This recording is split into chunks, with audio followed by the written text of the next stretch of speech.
What did you like most about what's been announced today, and what was missing in your view, if anything? So I think the thing that is really encouraging about today is that there is an ambitious plan beginning to be put in place for the economy post-Brexit and in the context of globalisation and technology change. I think that we really like the fact there's an emphasis on region. We really like the fact that there is still an important place for sector, because we have the success from automotive and aerospace to know that approach works. But we also like the emphasis on cross-cutting skills and infrastructure. The thing I think that we need to see in the next few months in the consultation is action and delivery, because this is a report with 100 pages and it does cover 10 pillars, an awful lot of ground, prioritisation and focus, and we'll be looking for real partnership with business to make sure the right priorities are taken forward. Isn't the problem, though, that there isn't an awful lot that seems particularly new about it? I mean, identifying strong sectors isn't particularly new. Vince Cable did that with the automotive and aerospace industries during the last government.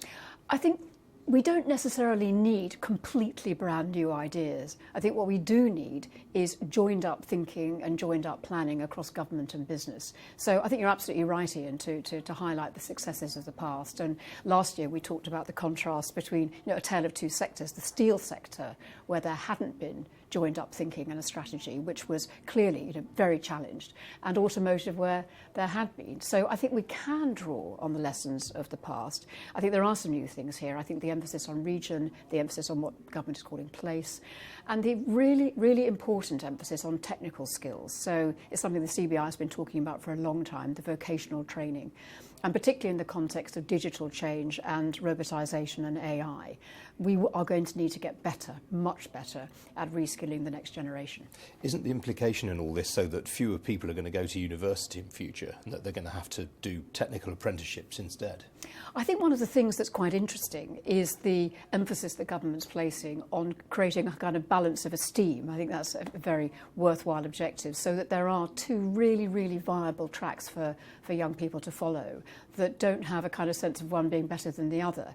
When I go around talking to businesses, the areas of skills shortage are in technical skills, they are in engineering, they are in lab technicians, where, for example, Cambridge has just run out of.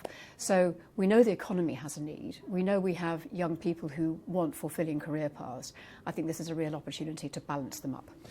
Now, I guess another problem is that there just isn't enough money available at government level to put any of this into practice. I mean, it's very much looking to the private sector to do the heavy lifting financially here.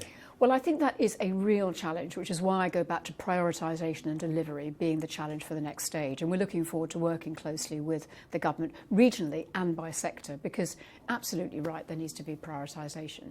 I also think, though, that business across the country is ready to stand up and lead and invest. For example, we're going to start some work on how more funding could be crowded into infrastructure investment, for example.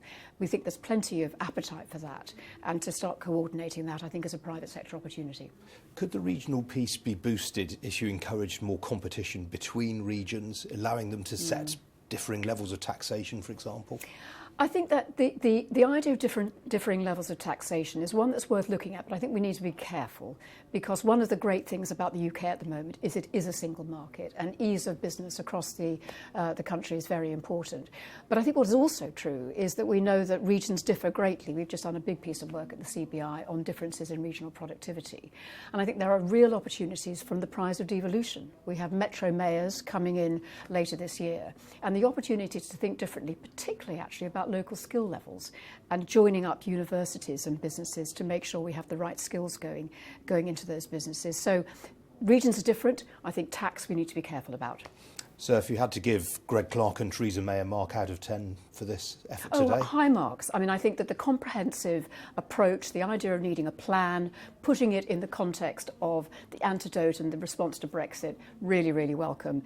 It's now about delivery and execution, and it needs to be a partnership between business and government. And I guess a key thing not to do is to start giving money to individual companies, as was done back in the 70s. I think the great thing here again is that sectors are still there as a priority, but the idea is that there'll be sector deals. Sectors will have to come up with their own plans, and certainly from the businesses I know, they are absolutely keen to do that. But no, it's not about handouts to business, it's about a joined up plan for the whole economy.